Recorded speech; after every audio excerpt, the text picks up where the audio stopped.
सरहद की कोई ऐसी शाम आए कि काश मेरी जिंदगी में सरहद की कोई शाम आए, काश मेरी जिंदगी इस वतन के काम आए।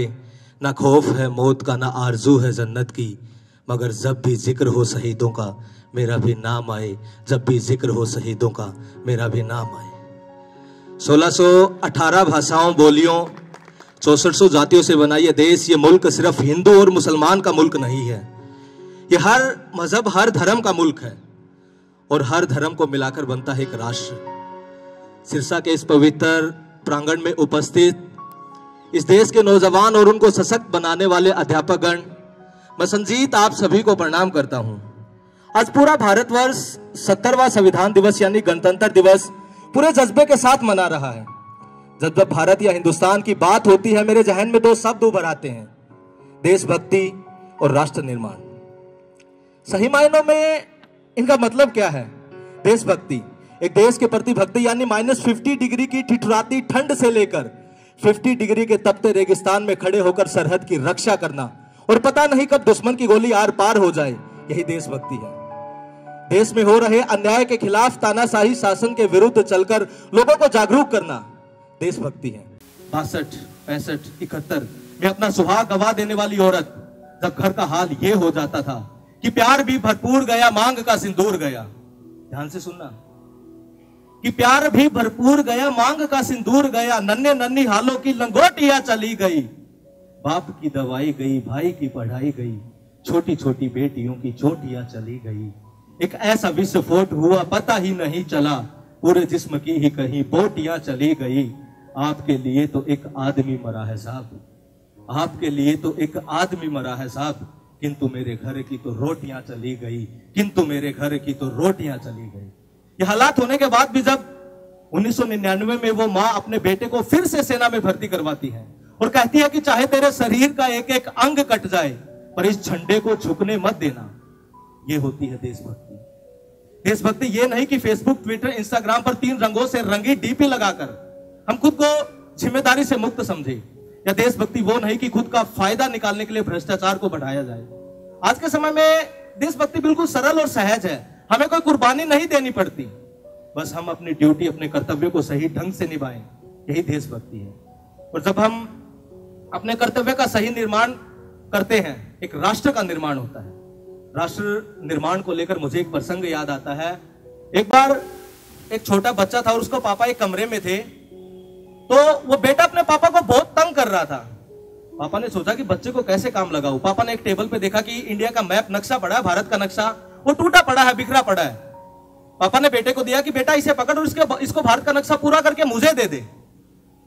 बाप ने सोचा था कि बेटा काम लग जाएगा, तेरे को काम करने देगा, लेकिन बेटा 2 मिनट बाद फिर आता है, वो नक्शा पूरा करके ले आता है। पापा हैरान परेशान कि ये कैसे संभव हुआ, 2 मिनट में कैसे? कि पापा इसके पीछे एक इंसान का चित्र था, मैंने इंसान बनाया, हिंदुस्तान अपने आप बन गया। यही परिभाषा राष्ट्र निर्माण की आधारशिला है। और जब राष्ट्र निर्माण का जिक्र होता है तो मेरे जहन में एक शब्द और आता है, फौजी। मैं बात करूंगा संविधान की, जो आज चंद लोगों की कठपुतली बनकर रह गया।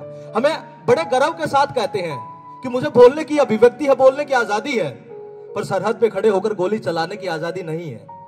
जब दुश्मन सेना हमारे जवानों पर हमला करती है तो हम एक ऑर्डर का इंतजार करते रहते हैं। वो दुश्मन सेना हमें मार देती है, फिर भी हमें ऑर्डर नहीं मिलता, यहां तक कि हमारे सिर काट कर ले जाती है, फिर भी हमें ऑर्डर नहीं मिलता। मेरा एक दोस्त है कॉलेज में, मैंने उससे पूछा एक बार कि भाई यार एक बात बता, जो ये आतंकवादी हैं या पाकिस्तानी सेना वाले हैं, ये भारत के सैनिकों के सिर काट कर लेकर जाते हैं, ये उन सिर का करते क्या है? कहता पागल तुझे नहीं पता, कहता पाकिस्तान में ले जाकर ये दिखाते कि ऐसे होते हैं वीर बहादुरों के सिर, जो कट तो सकते हैं पर झुक नहीं सकते। तो आज मौका है, दस्तूर है। एक कविता आपने काफी बार सुनी है, मैंने स्कूल में सुनाई भी है, कोर्ट मार्शल। आज फिर मौका है सुनाने का। उसी के साथ मैं अंत करूंगा अपने स्पीच का, भाषण का, और वो एक करारा तमाचा है राजनीतिक सिस्टम पर या भारत के उन प्रबुद्ध लोगों पर जिन्होंने संविधान को अपनी कठपुतली बना लिया। कि आर्मी कोर्ट रूम में आज एक केस अनोखा अड़ा था, आर्मी कोर्ट रूम में आज एक केस अनोखा अड़ा था। छाती तान अफसरों के आगे फौजी बलवान खड़ा था। बिन हुक्म बलवान तूने ये कदम कैसे उठा लिया? और किससे पूछ के उस रात तू दुश्मन की सीमा में जा लिया? बलवान बोला कि साहब जी ये बताओ वो किससे पूछ के आए थे और अपने सोए फौजियों का सिर काटने का फरमान उनसे बाप से लाए थे? बलवान का सवाल में जवाब दागना अफसरों को पसंद नहीं आया और एक बीच वाले अफसर ने लिखने के लिए पेन उठाया। एक बोला कि बलवान हमें ऊपर जवाब देना है, तेरे काटे हुए सिर का हिसाब देना है। तेरी इस करतूत ने हमारी नाक कटवा दी और अंतरराष्ट्रीय बिरादरी में बलवान तूने थू थू करवा दी। अब बलवान सिंह खून का कड़वा घूंट पी के रह गया और आंख में आया आंसू भीतर ही बह गया। बोला साहब जी अगर कोई आपकी माँ की इज्जत लूटता हो, आपकी बहन बेटी या पत्नी को सरेआम मारता कूटता हो, तो आप पहले अपने बाप का हुक्मनामा लाओगे या घर की लूटती इज्जत को खुद बचाओगे? सीधा सा आदमी हूं साहब, बस इतना जानता हूं कि कौन कहां है देश का दुश्मन। सरहद पे खड़ा खड़ा पहचानता हूं, गांव का गवार हूं साहब। मैं कोई आंधी नहीं हूं और थप्पड़ खाकर गाल आगे कर दूं मैं वो गांधी नहीं हूं। अगर सरहद पे खड़े होकर गोली न चलाने की मुनादी है तो साहब जी माफ करना, ये काहे की आजादी है? और सुनो साहब जी, सरहद पे चिड़ी जब भी लड़ाई है, भारत मां दुश्मनों से नहीं अपने जैसों से हारती आई है। और ये वोटों की राजनीति इस लोकतंत्र का मैल है और भारतीय सेना इस राजनीति की रखेल है। ये हमें क्या हुक्म देंगे जो खुद ही भिखारी हैं?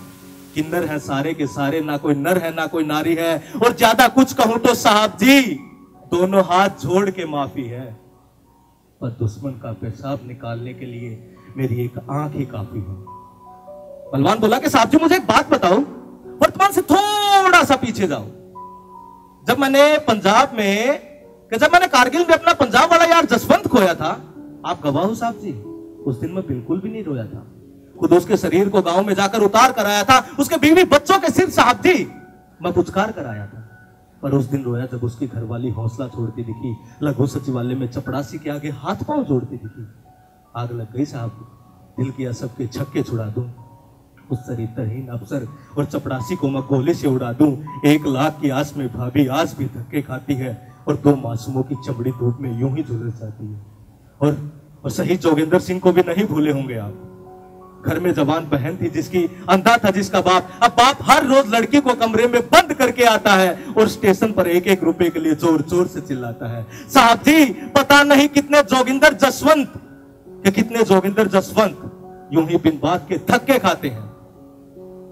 अब अफसर बोला कि बलवान बात को ज्यादा ना बढ़ाओ, उस रात हमले में क्या क्या हुआ बस यही अपनी सफाई में बताओ। अब भरी आंखों से हंसते हुए बलवान बोलने लगा, उसका हर बोल सबके कलेजे को छोड़ने लगा। बोला साहब जी हमले की उस रात हमने संदेश भेजे थे लगातार 7, पर हर बार की तरह कोई जवाब नहीं आया। 2 जवान मारे गए, कोई हिसाब नहीं आया। और चौकी पे जमे जवान लगातार गोलीबारी में मारे जा रहे थे। और साहब जी हम दुश्मन से नहीं अपने हेडक्वार्टर से हारे जा रहे थे। फिर अचानक दुश्मन के हाथ में छुरा देख मेरा सिर चकरा गया और गुरमेल का कटा हुआ सिर दुश्मन के हाथ में आ गया। फेंक दिया ट्रांसमीटर, कुछ और सूझ नहीं आई थी। और बिना आदेश के पहली मर्तबा साहब जी मैंने बंदूक उठाई थी। गुरमेल का सिर लिए दुश्मन रेखा पार कर गया और मैं भी अपने पांव पीछे पीछे उसकी धरती पर धर गया। पर वापिस हार का मुंह न देख कर आया हूं। वो 1 काट कर ले गए थे, मैं 2 काट कर लाया हूं। वो 1 काट कर ले गए थे, मैं 2 काट कर लाया हूं। इस बयान का कोर्ट में न जाने कैसा असर गया और पूरे कमरे में एक सन्नाटा सा पसर गया। पूरे का पूरा माहौल बस एक ही सवाल में खो रहा था कि कोर्ट मार्शल फौजी का था या पूरे देश का हो रहा था। कोर्ट मार्शल फौजी का था या पूरे देश का हो रहा था। जय हिंद, जय भारत।